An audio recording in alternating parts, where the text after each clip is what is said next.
This is the brand new, beautiful 2017 Audi Q7 Premium SUV. My name is Daryl Kemsley. This is Throttle, and today we're going to do 5 things I hate about this car. Of course, we already filmed a review of this car, so if you want to know in-depth details about the specification, what it's like to own one and drive one, please watch that video. But let's get started. Now, this is obviously a very dominating presence on the road. It is beautiful, aggressive, and with this new second-gen Q7, everything about it is just gorgeous. But that brings me to number 1, the overall build quality of this car. Of course, when you're driving the car, everything feels solid. There's zero rattle noises. You feel isolated. It's great. You're floating on a cloud. However, there are some interior trim pieces that I just cannot stand. Let's talk about the seats for a second. So let's talk about the seats. Now, the seats aren't the problem themselves. However, it brings a bigger problem into mind. So they don't look that great, even though it's a high-end, expensive SUV that could reach upwards of $90,000. That's fine. They're super comfortable, supportive. They get the job done. They're soft. But look at that wear and tear. This car is a 2017. There are barely any miles on it, and there's already noticeable wear and tear on the seats and around the car along some of the trim. Now, there are some cheap plastic trims in this vehicle, just like every single car out there. It's not this car specifically. However, with a 2017 with almost no miles on it, why is the plastic trim getting loose and coming off, like right here? And I don't think it's from being used too hard, because this car really isn't used all that much. It's just wear and tear, and the interior trims of this car are kind of lousy, and that's why it's number 1 on the list. Moving on with number 2 on the list, and this is very seat specific. From a luxury European car of this price point, you would imagine a seat to come with heated seats, cooled seats, massaging, all that jazz. This car by default only comes with heated. Unlike its competitors, I think that's a little weird from this price point. But that being said, you can get an amazing massaging and ventilated seats with an extra added package. But talking about the seats, everybody knows the Q7 is called the Q7 because it could fit 7 people, and the Q5 could fit 5, so it's called the Q5. It's actually not factual. That's just a little bit of trivia that Tanner made up earlier.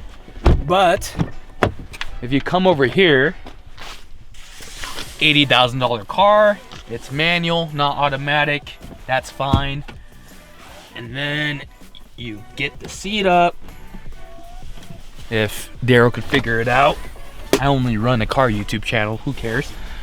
There are back seats because it fits 7 people, and they are completely unfunctional to a normal adult.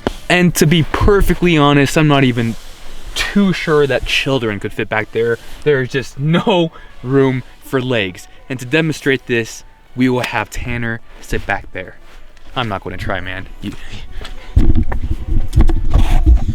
Okay, here we go. It's all about the entry.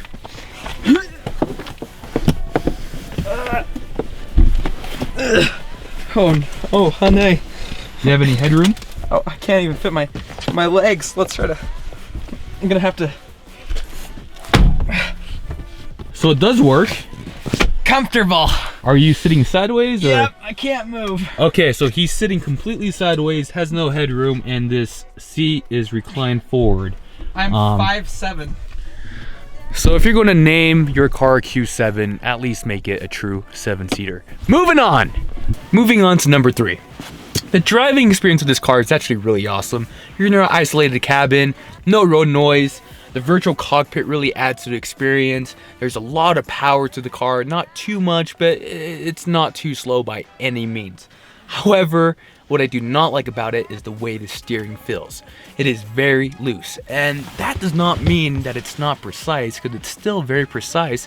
It's just at low speeds, it's too loose for me. In fact, when I made the review earlier today, driving it up to Sundance and here in Utah, I found it so difficult to stay in the lanes going just 30 to 40 miles per hour because of how loosey the steering wheel was. And of course, at higher speeds, it electronically tightens and it feels better, and it is still very precise. I'm just not used to it. So maybe it's not something you wouldn't like. But just me being super picky and an annoying guy I am, I just do not like how loose the steering feels at low speeds. Number 4, unrefined technology. Now, this car is just fully loaded with all the latest and greatest gadgets, and I love it. However, I think they went a little overboard and implemented a little too much more than they could handle. A lot of the technology in this car is 100% bulletproof and great and works amazing, and it makes it a great daily driver. That being said, there are a couple things that I've noticed in a short drive where the technology, they were a little bit more ambitious than how well it turned out. To put it in an example, let's say I'm holding something, I just went shopping. All I have to do to open up the trunk is put my foot underneath and the trunk opens. It's great, great technology, and in theory, it's awesome. But in real life, it looks like this.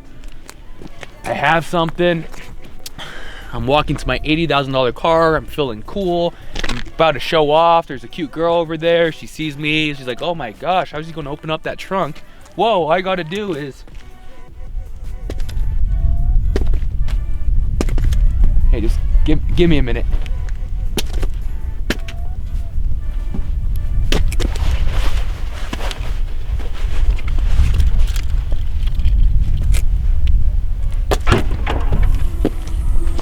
It works really well. Now, the idea of it is absolutely phenomenal, but the execution is just not that great. I legitimately can't really get it to work. And I'm not playing jokes, it really does have this function. I just can't get it to, okay, let's move on. Number 5. Number 5, and that is the options of the car. Now, this car ranges anywhere from, I believe, $48,000 MSRP up to $90,000 fully loaded. That is a lot of wiggle room. That's a whole brand new other 2017 European car of wiggle room in between. Now, what I don't like about it is this is a Premium Plus, which is great. I love it. It has a lot of great features. It doesn't have a head-up display though, and doesn't have a few things. It doesn't have the nice diamond stitch seats. But if you're to dish out an additional $20,000 to $30,000 and get this thing fully loaded, the car just wouldn't be worth it, because everything else that it's competing against at that price point just blows it out of its league. You know, if you're playing with $85,000 to $90,000, that's Tesla Model X money. And this doesn't really compete with that. It also doesn't compete with the X5Ms or the V8 X5s, or even a Mercedes GL 450 or 500. So that's my biggest complaint. You know, at smaller packages, it's great, it's an amazing car. They are missing some big features, but if you pay for all the features, which should come standard on this car, it's just way too expensive. All that being said, obviously I love this car. It is an amazing daily driver, amazing commuter, and with that Quattro, nothing beats it for here in Utah for the snow. And just look at it, it is just absolutely gorgeous. This car is very well balanced and puts in the best technology, power, comfort into a nice, beautiful, rolling SUV. That being said, that was 5 things I hate about this car. My name is Daryl, this is Throttle. We are a brand new car channel and we post every single week. Please check out the review we made on this car, and also maybe check out our other videos and leave us a thumb up or a hate comment, whatever you want to do. See you next week.